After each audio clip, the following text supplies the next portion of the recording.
doing great. If you are online in our meeting or if you're watching this recording, we just say good evening to all of you and hope you enjoy our talk today. Thank you for attending the 15th part of HULATAM webinars. In these sessions, we plan to introduce Harrisburg University, its available resources, and the research that is going on. My name is Rue Whiteman. I'm an associate professor of data analytics at Harrisburg University, and I have the honor to be the host of two wonderful speakers tonight. Harrisburg University is a private STEM-focused university in Harrisburg, Pennsylvania, with an additional location in Philadelphia. We have more than 30 programs from undergrad level to PhD. We have around 6,000 students who are representing 110 countries. And we're so happy to say that now we are offering Master of Science in Data Analytics and soon in Project Management and Cybersecurity, which will be delivered in hybrid format, which means the instructors are from Harrisburg in the United States, and the classes are going to be both online and face-to-face. We are also offering cutting-edge professional development seminars. For the first few cohorts of students, we are also offering scholarship too. If you have missed our past talks, please follow the links. We also have a QR code that you can scan and get informed about the talks that we have weekly. So without any further ado, let's start our talk today. Our first presenter is Rue Whiteman. She is Associate Professor of General Studies, GenEd Coordinator. Dr. Rue, just let people come in. Dr. Rue Whiteman holds the following degree, educational degree, Regent University, MTS Ontario Theological Seminary, BEd University of Toronto, and the BA Messiah College. Dr. Whiteman is a veteran educator and administrator in higher education. She has taught using various formats, including face-to-face and online instructions for both traditional and adult students. Dr. Whiteman is excited to be involved in adult education as she finds their insight, expertise, and desire to learn brings richness to the educational experience. At HU, Dr. Whiteman oversaw the university's assessments of learning process until March of 2017. She worked closely with all faculty members and leadership to ensure the institution provided the highest quality and measurement of learning.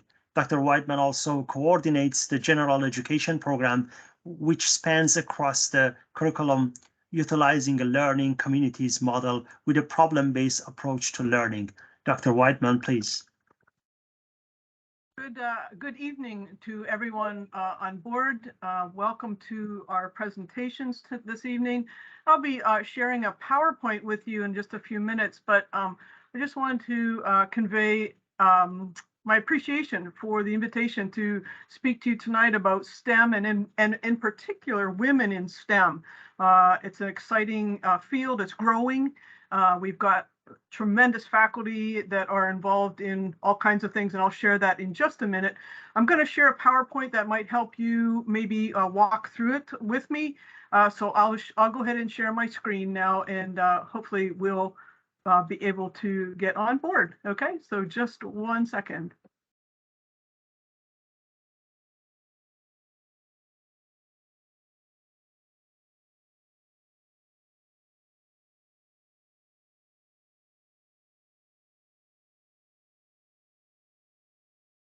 Back up. So again, thank you to Rusba for the introduction. As Rusba mentioned, I am a veteran educator and have enjoyed and appreciated being able to work with several students in various situations, modalities, and even other countries. I apologize, my Spanish is not very proficient, so I will refrain.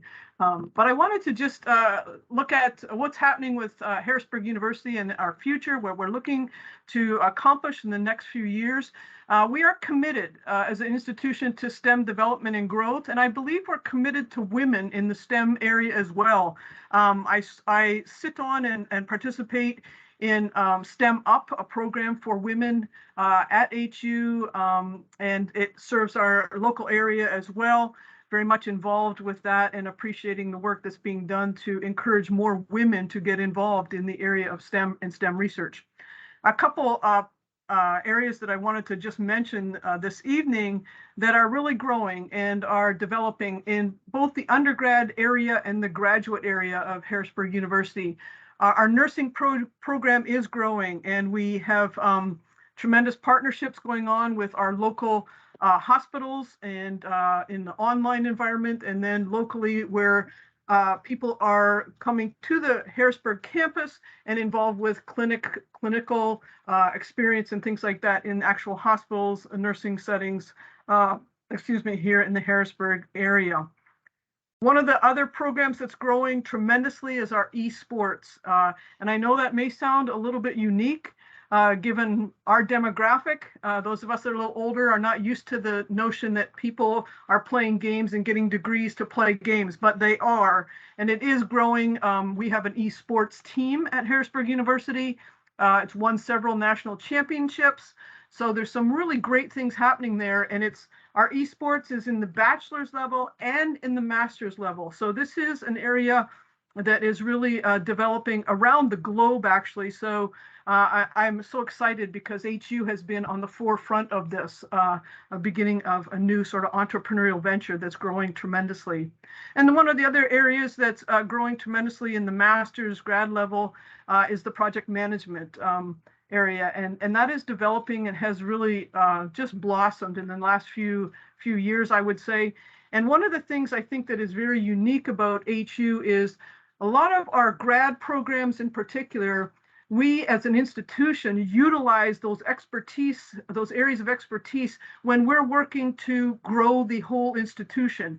And if I may, my next slide, I want to share with you sort of the culture at Harrisburg U. And this is the Harrisburg U in Harrisburg, Harrisburg U in Philly, and I believe to be Harrisburg U LATAM as well. So you are joining a family, and I say that with great respect. And I put that here on my slides that the notion family comes to mind. And I say that respectfully after teaching at several institutions, higher educational institutions. HU takes care of its people, and I've really appreciated that family notion that we're all in this together, and we're growing together and developing together and moving the culture forward in the area of STEM and related areas.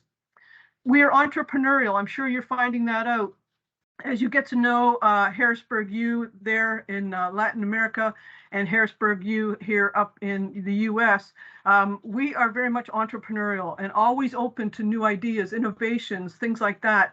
And that translates not only into programs, that translates into how we teach our courses and what's going on in our particular courses at the undergrad, graduate, and doctoral level. We operate from what we like to call a continuous improvement model, where we're constantly assessing what we're doing in the courses. We take a look at what we're doing, we evaluate it based on what happens with our students, and then we complete that loop by saying, okay, how can we make changes to improve on what we're doing already, and then ultimately increase the rigor of our courses.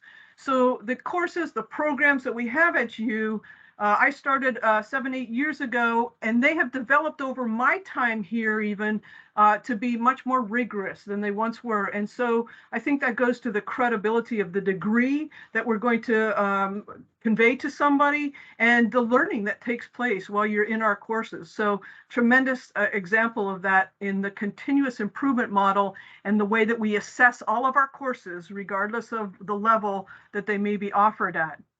Another area that I think is growing in leaps and bounds at Harrisburg University is this notion of research development, expansion. Those kinds of things are growing tremendously. And that, again, is undergrad, grad, and doctoral level.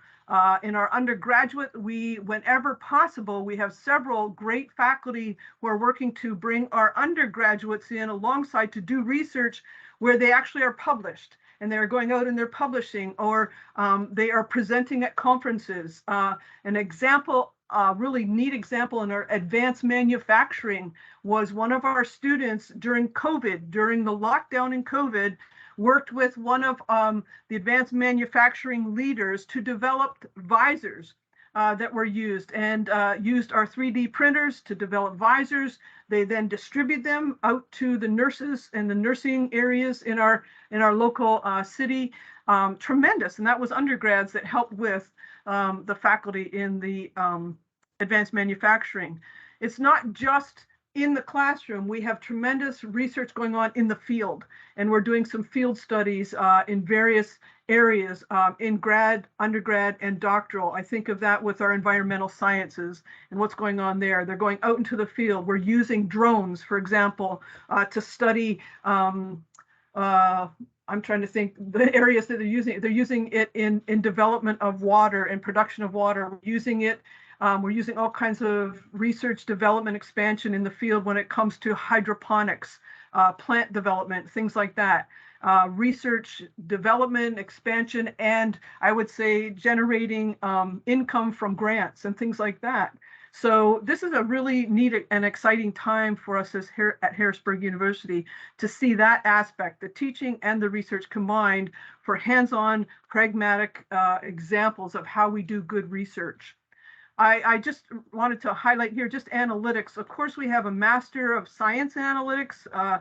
We've got a Bachelor of Science in Analytics as well. And we use our analytics programs to help us make institutional decisions. So we take the expertise that is being conveyed in the classroom when it comes to analytics, and we take that expertise and we get our students to generate some reports and things like that that help us determine institutionally where we might go based on data. And so that's exciting that it's a collaborative effort that seems to be going on with our faculty, with our students across the undergrad, graduate, and doctoral level. One of the last but important pieces is I think HU has really made an effort to have real-world problems. Let's look at real-world problems and how we can approach them from whatever the area of study that we're involved in. That seems to be essential, and that's one of the key elements that I know has been conveyed to me as the general education program lead, that we want to have our students be able to look at coursework, look at material, but not just look at it from a textbook perspective, but how can this apply to particular real world situations? And then we're doing a fantastic job of helping our students in undergrad in particular and graduate as well, that when they go through our programs, in the undergrad especially, they end up with projects 1, the project 2, and an internship. And we can brag, and I say this humbly and yet excitedly, we can brag that our graduates, 92 to 96% of our graduates come out and go directly into jobs where they have studied in their field, and they are getting jobs right away.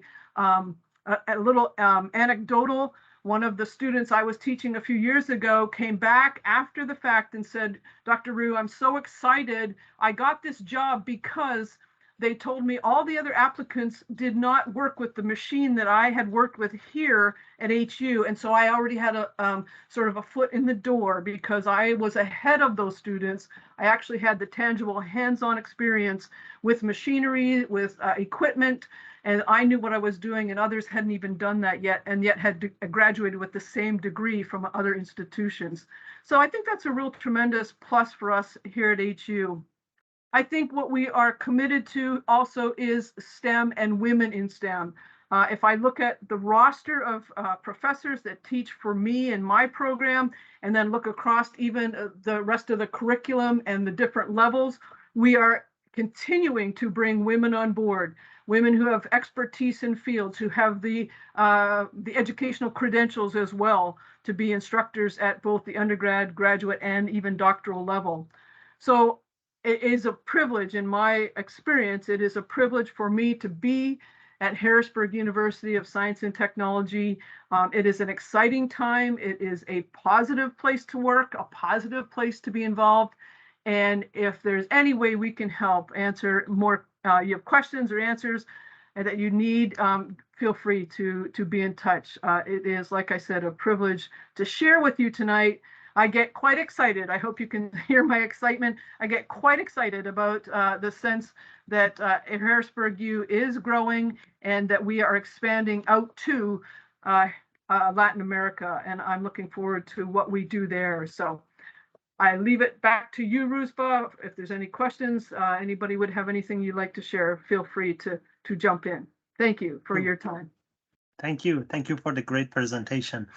I don't see any question in chat, but if anybody has any questions, feel free to type in chat box.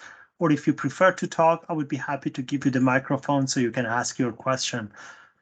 I have a quick question while people are thinking about their questions, and that is about, I've actually two questions. First of all, I talked about GenEd when I was talking about it in the beginning of it, in the introduction, but I think that for many people, it's not clear what GenEd is about. As the coordinator of GenEd, could you talk a little bit about what GenEd is about? Yes, for sure, Ruspa. GenEd is just an acronym for General Education, and that applies in our undergrad division. All students who come to Harrisburg U, regardless of where they're located, must, in order to complete their Bachelor of Science, must go through the general education curriculum. Those are courses at the first, second year level primarily, and and then we take some into the third and fourth year. These courses are designed to help with English, writing, communication, speech, those kinds of things, math, college algebra, statistics, those kinds of things are also in our GenEd curriculum. We have several courses in the curriculum that are committed to integrating psychology, sociology, policy, public policy, those kinds of things. Then we have other courses that are involved with history, government, civics, those kinds of things, understanding, and that would be from an American perspective at this point. But then we have, we do delve into, in those areas, global perspectives, what's going on globally. As we know, the world is shrinking, and we want our students to have a good sense of what is not just here in the US, but globally, what's happening in your area and that kind of thing. We also have other courses that are required courses in the area of business and leadership. We know our students, we want our students to go out and be leaders in whatever field they're in. And so our GenEd curriculum, they're required to take some courses that focus on that focus on the corporate mind, entrepreneurial mind, consulting. What does it mean to consult? The political mind, and that we know, I always feel sorry for my instructors that I assign to political mind, because this is an interesting space that we find ourselves in right now, in the politics of the world even. So that's a little bit about all our students must go through that. It is approximately 30 credit hours in the undergrad curriculum that come out of the general education core. And then there are electives that they also would take from our particular program. Yeah. Yeah, that was a great introduction. Yeah, I think that's clear. Thank you very much. You're welcome. Thanks. So let's move to our next speaker, Dr. Dua Taha. She is Assistant Professor of Data Analytics. Dr. Dua Taha is a George Washington University doctoral alumni in Engineering Management and System Engineering, School of Engineering and Applied Science, with a background in operation research, major in management science and electrical engineering, with specializations in telecommunication and electronics, VLSI chip design. Dr. Taha teaches analytics and data science at Harrisburg University. Her key areas of research and curriculum design are in exploratory data analysis, big data optimization, system engineering, and crisis and emergency management. At HU, she's involved with its E3 program and its STEM Up initiative. She serves on the HU Curriculum Committee. Dr. Taha is passionate about women in STEM and is part of several professional women's groups in data science, technology, and engineering. Dr. Taha is an entrepreneur who led a number of diversified global business development portfolios, notably co-founding global boutique strategic advisory service firm company, Gray Matter LLC, based in Washington, D.C. Dr. Taha, please. Thank you, Ruzbe, for the nice introduction. And it's great to see very familiar faces here. I don't know if Kevin can hear us, but we miss you, Kevin. Okay, let's go ahead and share my presentation here. You know what? It's better to share screen because, yeah, I have that video on. So can you see my presentation? Yes, we can. Yep. Okay. I mean, we can see your screen right now, your but Teams. not the presentation. Yes, okay, just a minute. Can you see the presentation now? Yes, we can see your slides now. Yeah. Excellent, very good. So I am going to speak to you about an array of selected issues relevant to what we do here at Harrisburg University, revolving on our core competencies related to STEM, of course, as regards knowledge and research in technology field. So science, technology, engineering, and mathematics are core disciplines that are together changing our world, hopefully for the better. Of course, this depends on all of us and what we make out of it. At Harrisburg University, it is our job to teach and research technologies anchored to core scientific disciplines. So why a STEM education? STEM is at the heart of the global knowledge economy that powers global growth and supports industrial technologies that underpin progress. A STEM education affords you the opportunity to make an impact. It is the very concept of doing well by doing good, by becoming a skilled professional and potentially a corporate leader, acquiring hard and soft skills relevant to global needs. Progress, you can name it, progress in climate change, environment, food security, access to clean and safe drinking water, medical advances, life sciences, industrial technologies, sustainabilities. All these key challenges are addressed by scientific technological research and development. Also, a STEM education is a path to a high-paying job, whether in government or the private sector, and you get the opportunity to become an innovator. And if you are so inclined, you can become a tech entrepreneur and business owner.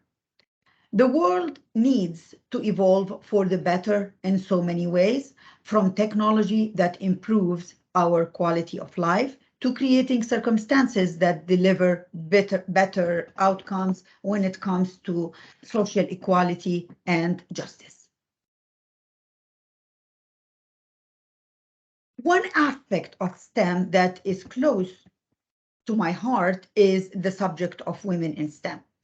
Indeed, there is a two-way street by which women's empowerment needs to extend to STEM and by which STEM needs to be reinforced by greater women's participation. I hope that girls and women will avail themselves the opportunity to work in these fascinating technology sectors that you can see a few statistics on these slides that indicates the gender gap, even if it is gradually closing, but far too slowly. So this is an issue both in the US and globally. As you can see here, society's prejudices have negatively impacted the role of women in STEM sectors, and it obviously needs addressing, and we cannot have a large part of 50% of our population not contribute to the potential of technological progress. Here again, we see that even with improvement, there is a long way to go. I want to take a moment here and rather subject you to what some of you may already know about the gender gap in STEM, and without enough time to delve deeper into all of the factors that contribute to it. And just play a short inspirational video about the hope that young women's increasing interest in STEM can bring about, and give you a positive breather of that presentation. Let me just start.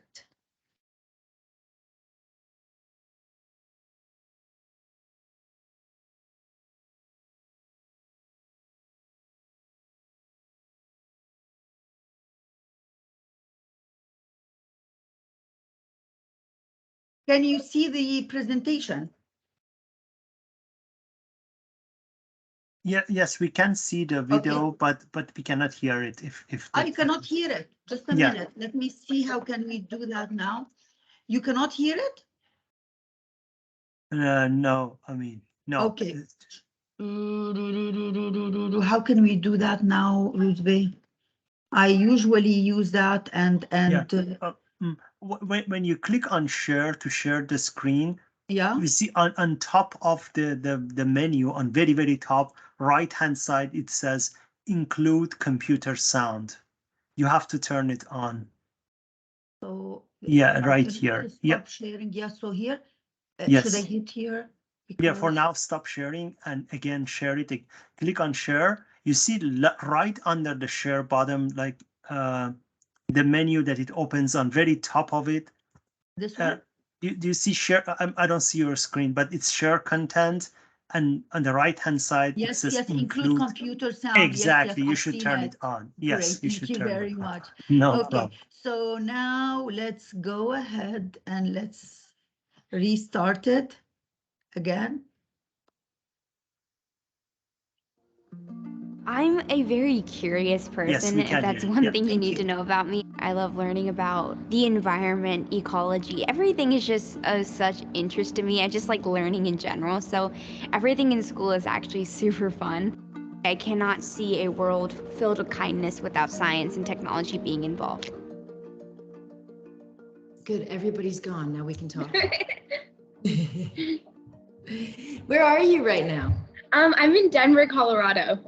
Well, congratulations to the first ever Kid of the Year. You have a brilliant mind, clearly, but you are very, very generous with that mind of information, and that's just really wonderful. What is the invention? So I created a device called Tethys. Each and every one of us have the right to know what is in our water and have access to clean drinking water. And this fully functional device can help with that. Tethys is a device that detects lead in drinking water faster and more inexpensive than the current methods out there today. It's based on carbon nanotube sensor technology and provides all the results to your mobile phone on an app that I created. My inspiration behind it was actually the Flint water crisis. It was just so unacceptable that kids my age were essentially drinking a poison every day. And I realized that something really needed to be done to help solve that problem. I don't think I can say there was like an aha moment where I was like, this is what I want to do. It was rather just like this continuous like learning and loving more about STEM and science and technology. But I can tell you a huge changing moment in my life was about, I want to say when I was 4 or 5 years old, my uncle got me a chemistry kit, and I felt the need to finish the whole thing in one day, and I did. A lot of my devices are based on biology, chemistry, physics, computational method. This process, it's usually spread over a couple of months, even years. It's just based on how I feel about it and how I get inspired by something. I don't force myself through the process. I don't do anything to accelerate it. I do it at a pace which makes me feel excited and makes me want to keep going. See, that's the biggest thing about innovation is if you don't have that motivation and drive to keep going, it's going to be dry. It's not going to be something you enjoy doing or anybody else is going to enjoy hearing about. 2020 has really helped me be a kid. Obviously, I do need fresh air, so I go on bike rides a lot. I fence. I did a lot of virtual fencing. I fenced a lot of pillows. I baked a lot, an insane amount. Calligraphy is now a thing I do. Our family is a huge, like, world traveling family. I've been to a lot of countries. I want to say about 14. where I want to go. I know we're not going to go here anytime soon, but Madagascar. It's such a cool place. I'm just obsessed with animals and free, wild, roaming things. The dinosaurs are probably my favorite animal, hands down. There's so many of them, and they're so cool. If someone figures out how to make dinosaurs come back to life, please call me or email me. I can tell you a couple lasting words that stayed with me. Miss Stockdale, who was my teacher when I was in 2nd grade. The first time she met me, she told me that I was going to change the world. I've been wanting to change the world, and hopefully I am changing the world. Okay, I hope that you found this inspirational. One simple but brilliant trick to cool your home in 90 seconds. Now I have to go back. Tired of hot and stuffy rooms during summer? This genius way to cool any room in 90 seconds for almost... Okay, can you see back my presentation? Yes. Excellent, very good.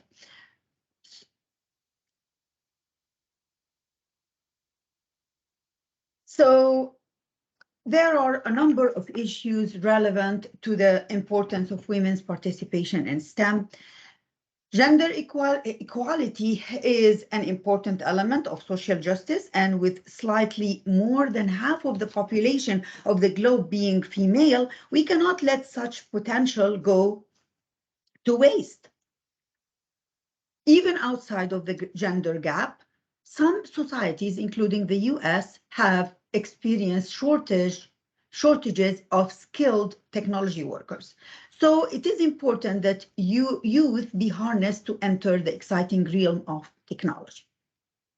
Countries and societies that have been able to empower women knowledge have shown better ability to grow, as all development institutions such as the World Bank and the United Nations Development Program have demonstrated in their studies after studies.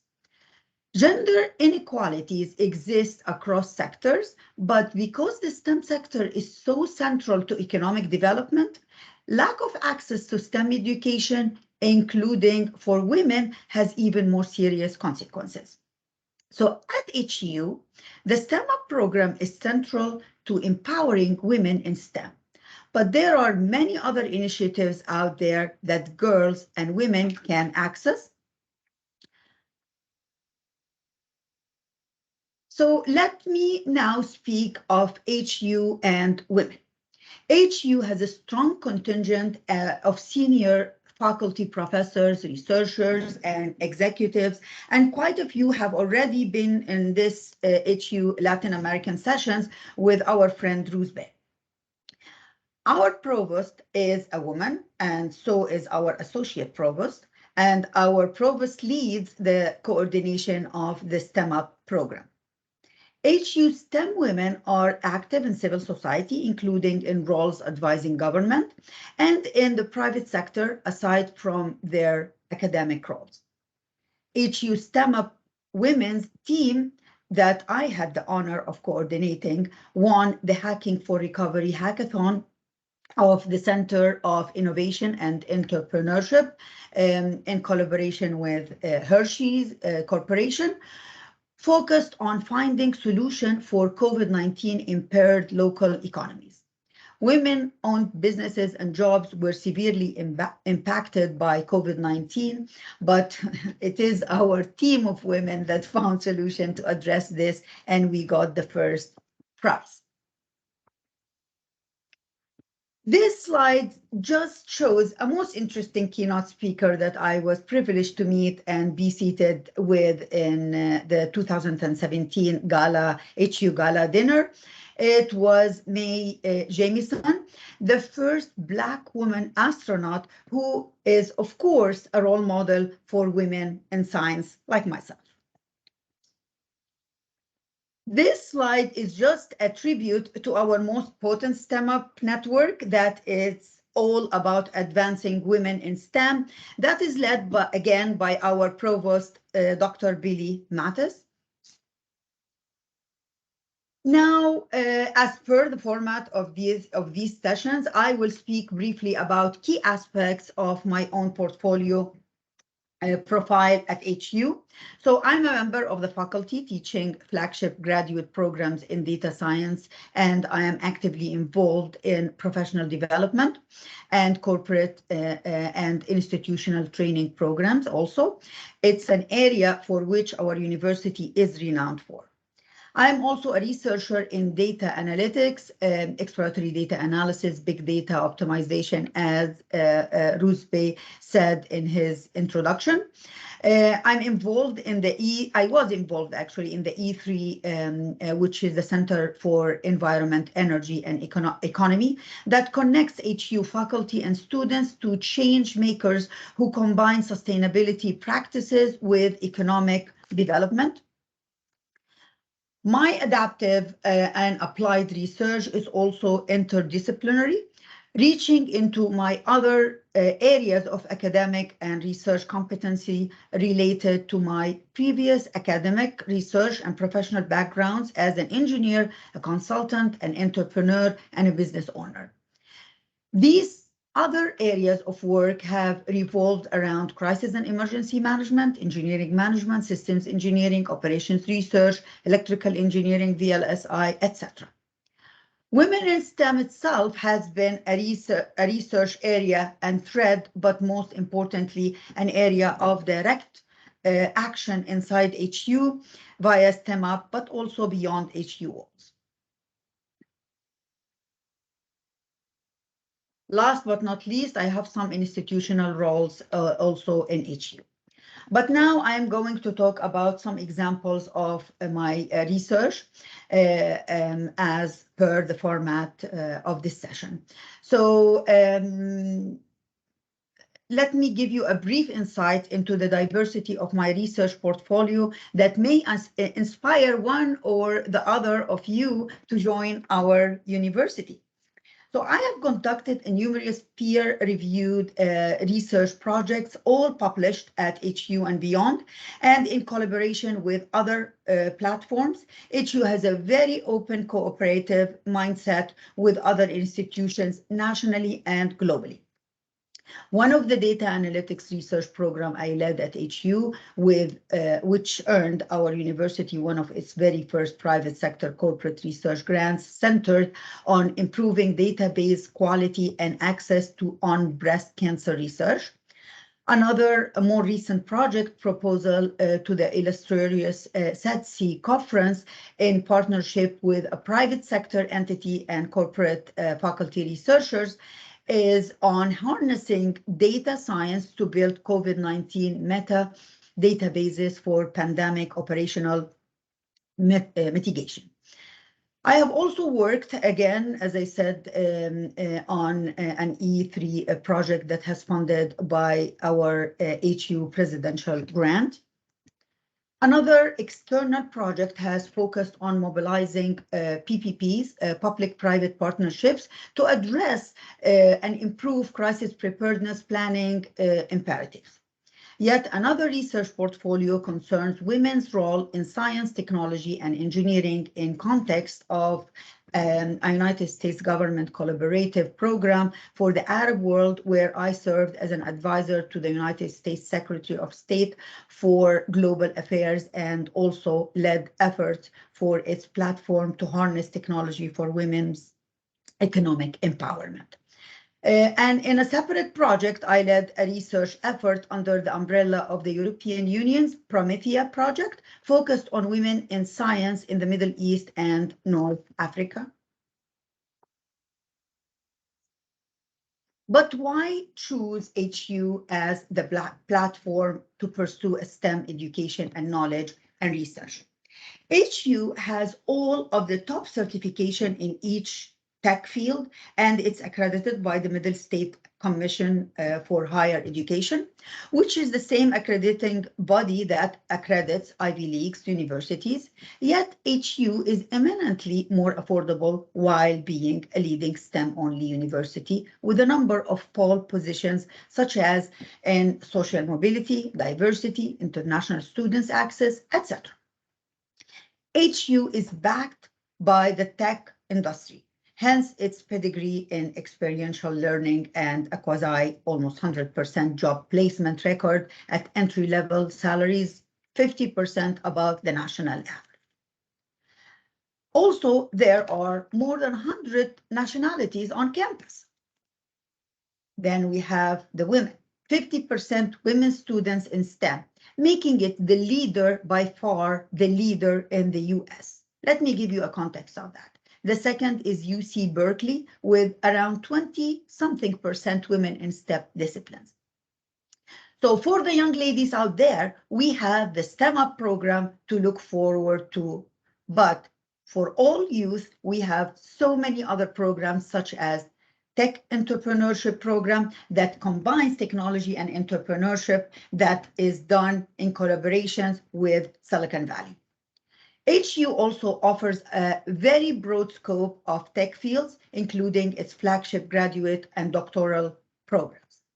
HU's fields on pre-dedications are in data science and analytics, technology governance, project management, cybersecurity, artificial intelligence, information systems and engineering management, computer science, digital technologies, health science, and HU is developing a new program in life sciences, biotechnology, and controlled environment, agriculture, for a very common word that we hear a lot now, food security, harnessing the latest European technology. Last but not least, let us not forget HU's strong professional development program that has been that has seen it develop new training programs in data science, artificial intelligence, the metaverse, and drone pilot training. At HU is the university that does the FAA, the Federal Aviation Authority of the USG, certification for drone pilot training and certification, and has an advanced program for drones and GIS. This is big, guys. So HU is hands-on entrepreneurial and has served as an incubator and technology entrepreneurship. HU is in Harrisburg. This is, I'm just in this slide talking about HU and the location of HU. It's it's the capital of Harrisburg. This is for the people who are international and who do not know, where is Harrisburg University. It is just a block away from the state capitol legislature and government, and has a campus in Philadelphia as well, the HU Latin America campus in Panama, and soon HU Global Campus in Dubai. Harrisburg is at the heart of the US East Coast Mid-Atlantic region, within reach of key job markets like New York and Washington, D.C. HU is a young but fast-growing university. If one aggregates all students, including those in professional development, it has now around 10,000 students. HU is the North American varsity champion in eSport, and you can even get a scholarship as a varsity eSport player and pursue studies in all fields, including eSports itself. HU is strongly involved in global cooperation while being very involved with its local stakeholder communities. It is global and local, a concept often referred to nowadays as glocal. So tech is global, and so is HU. And my parting pitch to you here is about HU's teaching philosophy. It is completely student-centered to optimize access and success for all students, and this modus operandi is at the heart of its mission. Well, thank you very much, and I hope that you have learned something about HU from this presentation. Thank you very much. That was a great presentation. If you have any questions, feel free to share in the chat box or open your microphone if you like. I have a quick question. As a successful woman, both in academia and entrepreneur, can you talk a little bit about the other side of your life too, as as an entrepreneur? Well, when I was studying, this would go back. I don't know if this will bore you or not, but it's just a little bit long. But I started initially my PhD in very large scale integration, and I was designing chips. And I had my first job at Eaton Corporation. It became, I think, Excelis after that, for students to do projects with you. Of course, I'm actually now the chair of a committee of one of the PhD students. I don't know if you know her, Tere Kevin. Sorry, Ruzbe, I'll come back to you. I'm just answering Kevin quickly. And she is doing a very interesting research about related a little bit to the, COVID and the effect of it with hospitals and workers in these hospitals. So if you want to be specific, of course, I am always open, Kevin, if anyone would like to send me what are their interests, and we'll see if we can collaborate. Please share my email and they can find it online. So to go back to your thing, Ruzbe, so I started working in wafer making company, and I was working with all robots all the time. And 3 months after my work, and electrical engineering is the love of my life. So, but when I started working in my field, I was alone with robots, and I would just go only to a meeting 1 hour every few days to see people and to talk to people. There I realized that I cannot. I have to really be interactive with people and do something that has to do with people. So I wasted, like, a master's degree because I was very further advanced in that field. So after that, my husband and I, we put our head together, and we put his competency with my competency, and we opened a women-owned company that's called Gray Matter International. We did a few projects, and my participation was always related to public-private partnerships and emergency management, etc. So yeah, this is the other side. Now I really enjoy very much at this stage of my life academia and teaching. Great. Thank you. Thank you very much. You're welcome. So this concludes our talk tonight. Thank you all. First of all, thank the audience for staying with us and listening to these wonderful presentations. And then thanks our great speakers for providing such a great talk. I really enjoyed it, and I'm sure that our audience, that the people who are going to watch this recording later on, they're going to enjoy the talk too. And then special thanks goes to Dr. Kevin Huggins, who is the HULATAM rector. Thank you for being with us tonight. If you like this session, don't forget that these sessions are going to be repeated monthly. Next month, there's going to be a panel of computer science and its effect in AI with one of our professors and a couple of our PhD students. That's going to be a great panel of discussion too. Thank you again, everyone, for attending these sessions, and hope to see you again in future session. Thank you, everyone, and good night. Thank you very much. Thank you.